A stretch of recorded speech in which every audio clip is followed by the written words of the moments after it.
inside church. Kibura ba ni?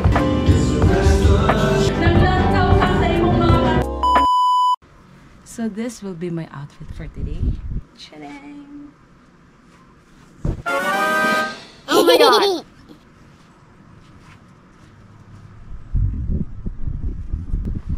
So this is it. Pansin.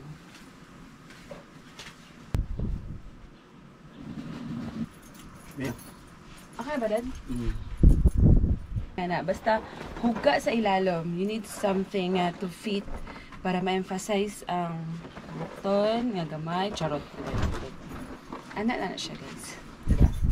Huga to ganina nga blazer, dili to pwede kay dapat kung suot po kagluag nga blazer, dapat na po'y illusion sa ilalom nga na shape. Oh yes. So kanina lang magpa-shape sa ato. Sige, adto na ta, guys. Taranta na itong bossing. Sinado na ang portahan sa likod. Let's check. Balay ni sa Diwindi atong balay. Gamay kayo. Di ka pa na ito kalimtan. Sinado sa mga angay siladaan. Na nasa kumbag.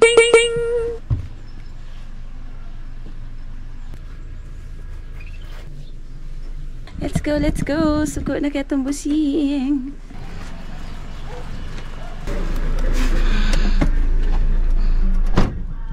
Let's go, let's go. Buwan sa natatong jacket, guys.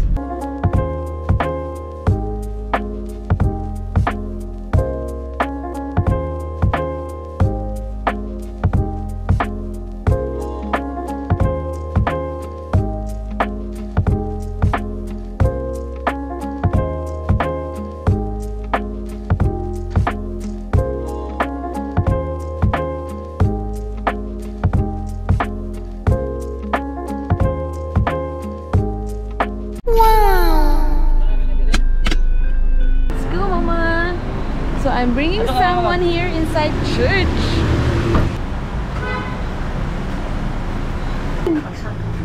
Mami ka sa bulagin. Nangurus ka. Okay, ikaw mo ba na? Ay,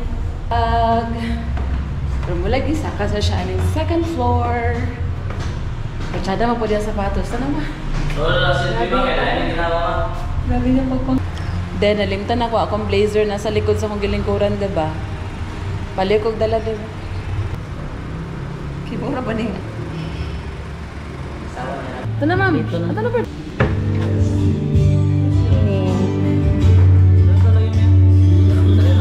Wala ba niya pagwapa mo, mama, diba?